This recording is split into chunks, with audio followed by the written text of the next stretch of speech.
Hello, in this video I will show you how you can fix contacts not showing on Poco M7 Pro. So first of all you have to open the contacts app, and now as you can see I have only one contact, but I can tell you that I have more of them. So to fix this issue you have to select over here by clicking on this list. You have to select all contacts over here.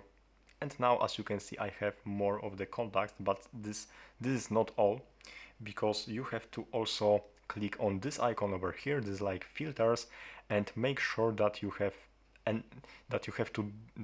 disabled everything from here. So now I have this filter enabled for email contacts, and I have no results even if I have all contacts enabled over here.